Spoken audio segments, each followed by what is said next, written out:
I was reading this book. I don't remember what it was. Might have been even the New York Times. It said, there will be wars and rumors of wars. Can't remember where I read it. Some are much more reliable than the New York Times. I can tell you that. Is it? Yeah. Okay. I knew it was somebody with some credibility, and they are starting to slip a little bit in credibility. But let's bring Jason in, our head researcher and head writer for the Glenn Beck television program. Jason, I'm looking up at the news, and I'm kind of surprised by this. I like, living at this time. It's fun. Things are always changing. South Korea, which is kind of a stable country, kind of an important country, kind of makes a lot of electronic stuff. The South Korean president has declared martial law. He says he's trying to stop the communist forces.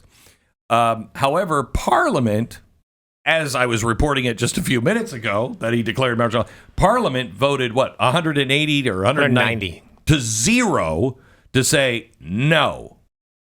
So what happens now? Well, by law, the president has to overturn the martial law by South Korean law. But I saw 20 minutes ago the South Korean military, in the Parliament building. It looks like absolute pandemonium in South Korea right now. And the crazy thing is no one knows what's going on. I was looking up all my favorite sources on this. They were all like, we're flabbergasted, quote unquote. This came out of nowhere. This is completely unprecedented. And it is. I mean, for a weird stage of what was going on before this. I'm sorry, I can't get past all of your sources. Who are you talking to? Like, Colonel John Stone? I am simply flabbergasted by what's going on. One of them was a UK, geopolitician, that said that. But to set the stage for this beforehand, it was very similar to American politics. I was like, if you didn't read the fact that it was South Korea, you would think, oh, this was 2 years ago in the United States. But multiple members of the opposition party were trying to remove certain judges. They were prosecuting the president's main political ally or opposition. Wait a minute, that causes instability? Yeah, they indicted him. I think one of them was just overturned a week ago. Does this sound familiar at all? Wow. And I know, I was getting chills reading this, but then all of a sudden, out of nowhere, in the middle of this political chaos, the president did what everyone thought Trump would have done back when he was in office towards the end. He just said, screw it, martial law. I mean, that's the only thing that I can think of. The reason why he did this, purely political, and his reasoning for it was, oh yeah, there's too many of these North Korean sympathizers. I'm just putting the military in, taking over. He's in a really bad political place, right? Like his approval rating is 17%. He's in trouble. Yeah, so even his own side is not siding with him on this. Usually the guy who declares martial law and everyone in Parliament votes against him probably is not doing well in the poll area. Yes, I would agree. You laid it out, though, great, Glenn, because it's one of the, what is it, like maybe like the number 4 or 5 economy in the world? Oh, yeah. It's insane. No, we can't lose South Korea. 50,000 U.S. troops. Oh, yeah. Multiple bases. Uh-huh. This is kind of worrying. I'm expecting to look up on these TVs and see news at 11, swarms of locusts have now entered into every major capital city in the United States. You're like, what's going on here? Yeah. Let me, if this goes seriously unstable, what a perfect time for China to go, you know what, Taiwan, we're going to come over for a visit with a swarm of drones.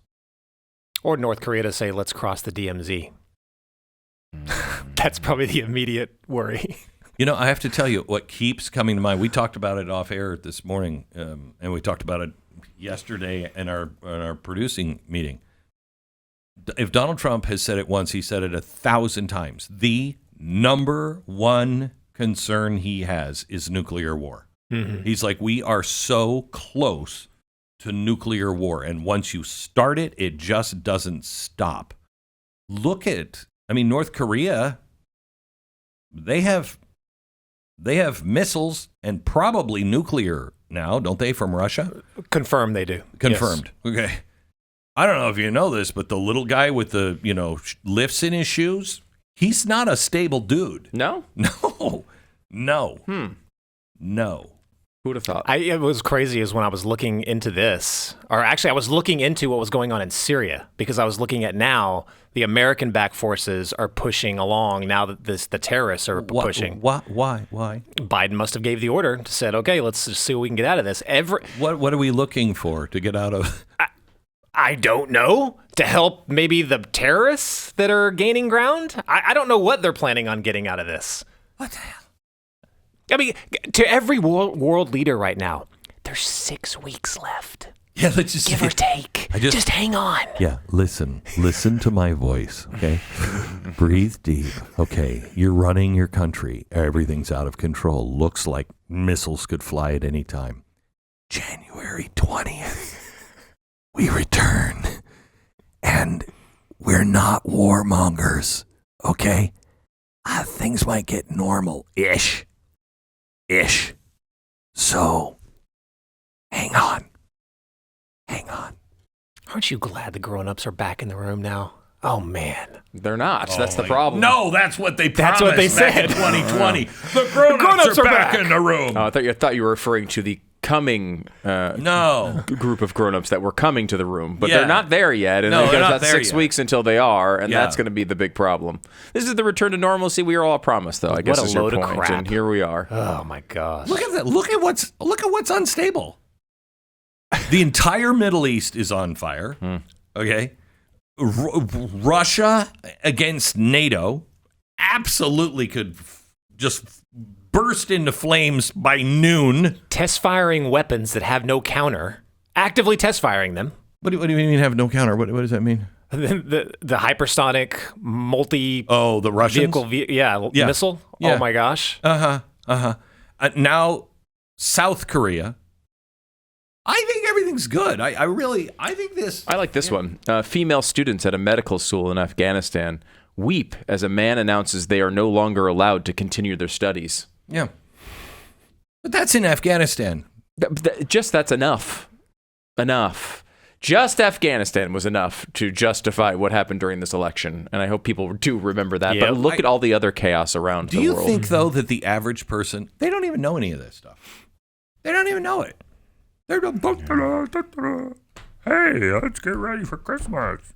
They have no idea. Baby's last Christmas could be, mushroom cloud. I'm just saying. Yes, I'm being a little hyperbolic here. But baby's last Christmas could be happening, and nobody's talking about it. And the most amazing thing to me is the world is in this state, and no one knows who the president actually is. Nobody knows who's making these decisions. No one. It ain't him, gang. And if he is the one, I don't know. Is there anyone else concerned? I don't know. He couldn't figure out how to eat his pudding yesterday at 4. I'm very, very concerned about this and have been for a while. I mean, just the Ukraine situation, right? This is something that he keeps stepping over these red lines. Hey, all right, let me ask you this. Yes. Let me ask you this. Hunter Biden.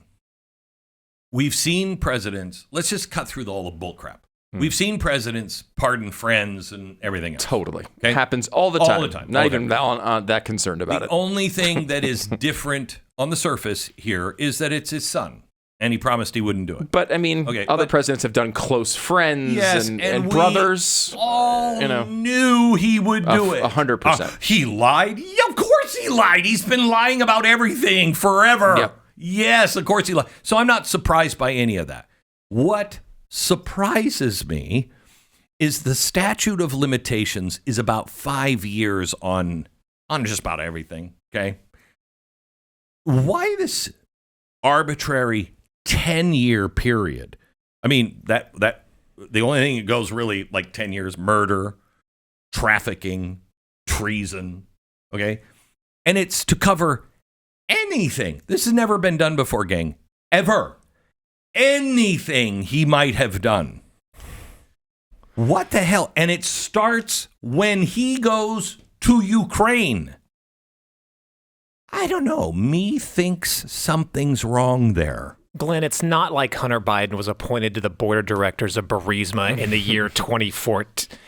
Oh, what was it? March? Oh, crap! Too, wasn't it? He pardoned him starting in January, and he took the gig in March. Like, that would include, I'm sure, the negotiation period for this job. Like, how transparent could they be? And remember, why not go back to his birth? Why not just give him the whole life? Yeah, going back to 1980, whenever he's born. I think people take this just as a talking point. They'll hear this and they'll go, "Yeah, that's weird." Oh no! There's something wrong here. Oh my gosh! This is huge, and this enrages me. I was just looking at some of the House Oversight or the Oversight on Weaponization committees. Excuse me, just a second. His outrage is honestly what talk radio does best, and this is why you listen, because you want to be outraged. Go ahead. I will commence with the outrage. I was looking through their releases. They were showing a check made out to Joe Biden from his brother. It was a check for, I think, $40,000.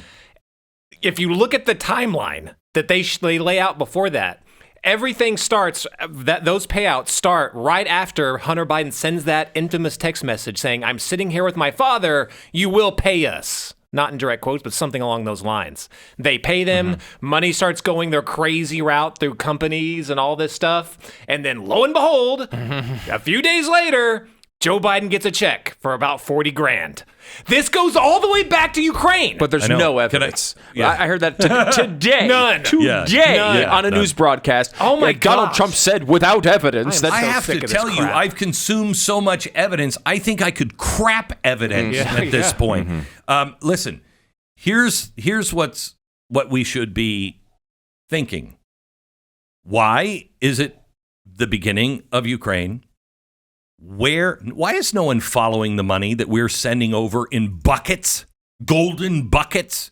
Every time I turn on the news, every time I see something, Biden, you're like, is he still alive? Did he have his pudding yet? He's like, I got another $400 million for you. Where's he getting all this money, and where is it going? There is such deep corruption in this, and I think that's why they want a war. They have to destroy the evidence. They have to. Just pray for peace. And if you run a country, let me just first ask, why the hell are you listening to this show? Run your stupid country. But if you are listening and you run a country, January 20th, it's not far away. Don't do anything, okay? Don't do anything.